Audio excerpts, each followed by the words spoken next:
राष्ट्रपति नारायणन के आखिरी साल में बहुत बड़ी घटना घटी गुजरात में। आपको वो दौर कैसे याद है? ओह यस, मैं पूरा आपको बताता हूँ। वो बड़ा डिस्टर्ब्ड थे, बहुत डिस्टर्ब थे। प्रेशर आ रहा था, क्यों प्रेसिडेंट क्यों स्टेटमेंट नहीं दे रहा है। गोधरा कांड और उसके बाद हाँ, जो यस। गुजरात में हिंसा हुई। गोधरा कांड जैसे हुआ, president's office issued a message condemning, उसको निंदा करते हुए एक प्रेस रिलीज हुआ था, एंड कंडोलेंस भी भेजा गया था टू द विक्टिम्स। अच्छा, देन बार बार प्रेशर आ रहा था, मुझे फ़ोन आ रहा था, because I was that time also holding the charge of press secretary. ये प्रेसिडेंट क्यों नहीं बोल रहे हैं कुछ। देन मैं उनके पास गया, आई सेड सर, इतने सारे फ़ोन आ रहा है to make a statement on Gujarat.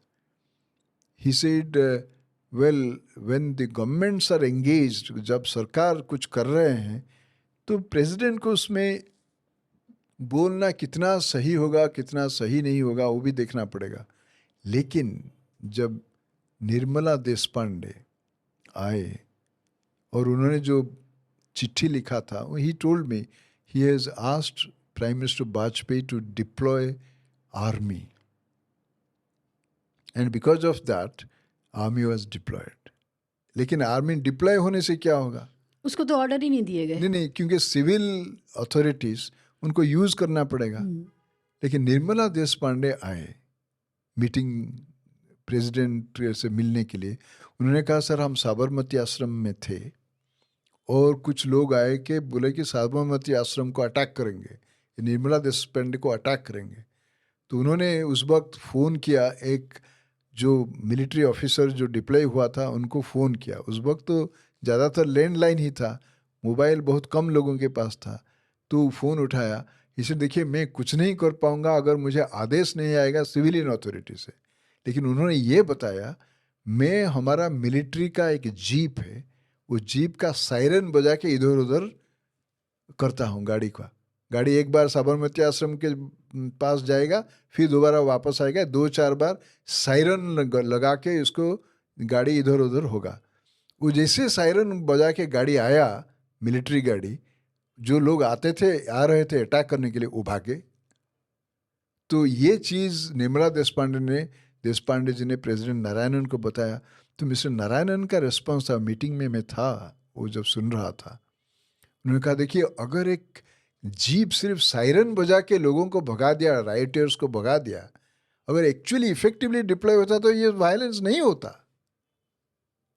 इसके बाद उन्होंने एक स्टेटमेंट इशू किया कुछ दिनों के बाद, जब उस वक्त का chairman of the human rights commission, national human rights, justice Verma थे।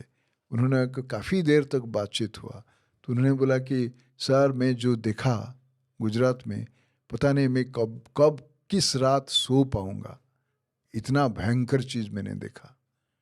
तो फिर एक स्टेटमेंट उन्होंने इशू किया था, जब पार्लियामेंट के अंदर अंडर सम रूल के अंदर डिस्कशन हुआ, जब वोटिंग हुआ, तो उन्होंने कहा कि what happened in Gujarat was a crisis, is a crisis of a state and society. ये समाज और ये राष्ट्र के लिए एक संकट था, सिर्फ गुजरात के लिए संकट नहीं था, हमारा राष्ट्र और समाज के लिए। Therefore, he appealed for peace to all sections of society. That was widely reported. Okay, so you see, this is what he did. And then victims of Gujarat violence, उसमें एक आर्मी ऑफिसर भी था। वो जब आए, पहले उन्होंने प्रधानमंत्री वाजपेयी को मिलने के लिए आए, टाइम मांगा, वाजपेयी मना कर दिया, वाजपेयी जी मना कर दिए थे।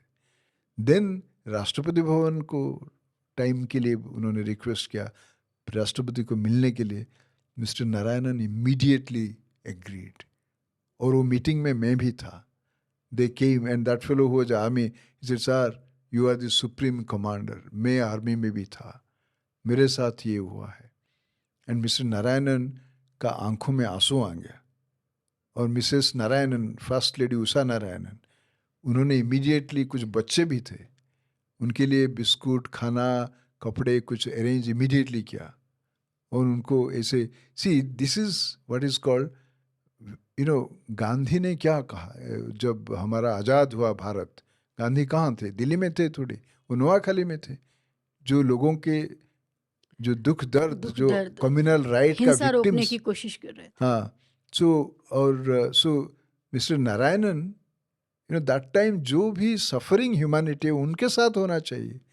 So that meeting with victims of Gujarat riot was in fact evocative of Gandhi, trying to heal the wounds in communal riots Yes.